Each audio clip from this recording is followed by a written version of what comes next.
أعوذ بالله من الشيطان الرجيم بسم الله الرحمن الرحيم إنا لننصر رسلنا والذين آمنوا في الحياة الدنيا ويوم يقوم الأشهاد يوم لا ينفع الظالمين معذرتهم ولهم اللعنة ولهم سوء الدار ولقد آتينا موسى الهدى وأورثنا بني إسرائيل الكتاب هدى وذكرى لأولي الألباب فاصبر إن وعد الله حق واستغفر لذنبك وسبح بحمد ربك بالعشي والإبكار إن الذين يجادلون في آيات الله بغير سلطان أتاهم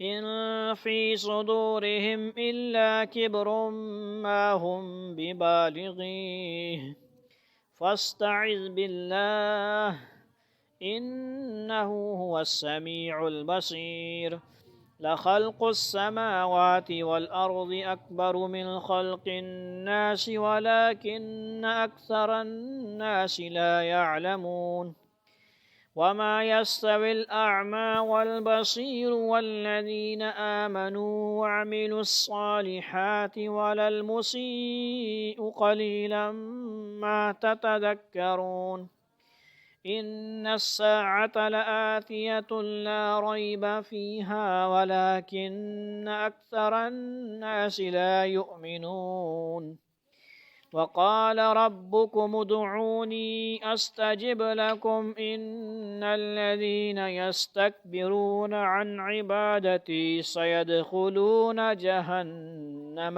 داخرين صدق اللہ العظیم۔ چھٹا رکوع سورہ غافر بھی اور سورہ مومن بھی کہتے ہیں۔ 51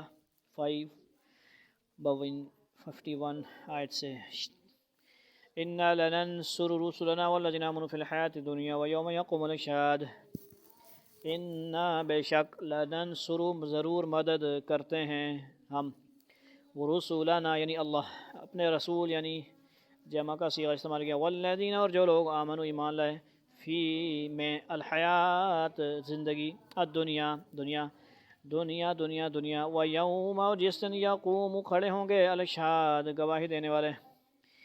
یقین رکھو کہ ہم اپنے پیغمبروں اور ایمان والوں کی دنیوی زندگی میں بھی مدد کرتے ہیں اور اس دن بھی کریں گے جب گواہی دینے والے کھڑے ہوں گے، یعنی جب لوگوں کے اعمال کی گواہی دینے کے لیے گواہوں کو بلایا جائے گا۔ یہ گواہ فرشتے بھی ہوں گے اور انبیاء کرام وغیرہ بھی ہوں گے۔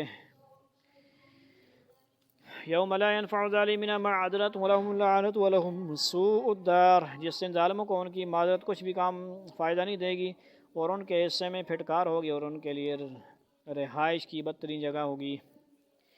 وَلَقَدْ آتَيْنَا مُوسَى الْهُدَى وَأَوْرَثْنَا بَنِي إِسْرَائِيلَ الْكِتَابَ اور ہم نے موسیٰ کو ہدایت دی عطا کی اور بنی اسرائیل کو اس کتاب کا وارث بنا دیا۔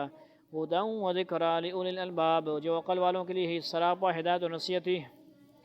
فاصبر ان وعد اللہ حق واستغفر لذنبک وسبح بحمد ربک بالعشی والابکار لہذا اے پیغمبر صبر سے کام لو، یقین رکھو کہ اللہ کا وعدہ سچا ہے اور اپنے قصور پر استغفار کرتے رہو اور صبح و شام اپنے پروردگار کی حمد کے ساتھ تسبیح کرتے رہو۔ حضور اقدس صلی اللہ علیہ وسلم کو اللہ تعالیٰ نے گناہوں سے پاک بنایا ہے، اس کے باوجود آپ کثرت سے استغفار فرمایا کرتے تھے اور قرآن کریم میں بھی آپ کو اس کی تاکید فرمائی گئی ہے تاکہ آپ کی امت یہ سبق لے کہ جب آن حضرت صلی اللہ علیہ وسلم معصوم ہونے کے باوجود اتنی کثرت سے اپنے ایسے کاموں کی معافی مانگتے ہیں جو در حقیقت گناہ نہیں ہے، لیکن آپ ان کو اپنے مقام بلند مقام کی وجہ سے قصور یا گناہ سمجھتے ہیں، تو جو لوگ معصوم نہیں ہیں ان کو تو اور زیادہ استغفار کرنا چاہیے۔ ان الذين يجادلون في آيات الله بغير سلطان أتاهم إن في صدورهم إلا كبر ما هم بالغيه فاستعذ بالله إنه هو السميع البصير۔ یقین جانو کہ جو لوگ اللہ کی آیاتوں کے بارے میں جھگڑے نکالتے ہیں جبکہ ان کے پاس اپنے دعوے کی کوئی سند نہیں آئی، ان کے سینوں میں اور کچھ نہیں بلکہ اس بڑائی کا ایک گھمنڈ ہے جس تک وہ کبھی پہنچنے والے نہیں ہیں، لہذا تم اللہ کی پناہ مانگو، یقیناً وہی ہے جو ہر بات سننے والا، سب کچھ دیکھنے والا ہے۔ یعنی ان کو اپنے بارے میں جو گھمنڈ ہے کہ ہم کوئی بہت اونچے درجے پر فائز ہیں، یہ سراسر غلط ہے۔ نہ وہ اس وقت کسی بڑے مرتبے پر ہیں اور نہ کبھی ایسے کسی مرتبے پر پہنچ پائیں گے۔ لَخَلْقُ السَّمَاوَاتِ وَالْأَرْضِ أَكْبَرُ مِنْ خَلْقِ النَّاسِ وَلَٰكِنَّ أَكْثَرَ النَّاسِ لَا يَعْلَمُونَ۔ یقینی بات ہے کہ آسمانوں اور زمین کا پیدا کرنا انسانوں کے پیدا کرنے سے زیادہ بڑا کام ہے، لیکن اکثر لوگ اتنی سی بات نہیں سمجھتے۔ مشرکین عرب مانتے تھے کہ آسمانوں زمین سب اللہ تعالیٰ کے پیدا کیے ہوئے ہیں۔ اللہ تعالیٰ کی اتنی سی بات ان کی سمجھ میں نہیں آتی کہ جو ذات اتنی عظیم شان چیز عدم سے وجود میں لا سکتی ہے، اس کے لیے انسانوں کو دوبارہ پیدا کرنا کیا مشکل ہے؟ چنانچہ اس واضح بات کا بھی وہ انکار کرتے ہیں۔ وَمَا يَسْتَوِي الْأَعْمَى وَالْبَصِيرُ وَالَّذِينَ آمَنُوا وَبِالصَّالِحَاتِ وَالْمُسِيءُ قَلِيلًا مَا تَتَذَكَّرُونَ۔ اور اندھا اور بینائی رکھنے والا دونوں برابر نہیں ہوتے، اور نہ وہ لوگ جو ایمان لائے اور انہوں نے نیک عمل کیے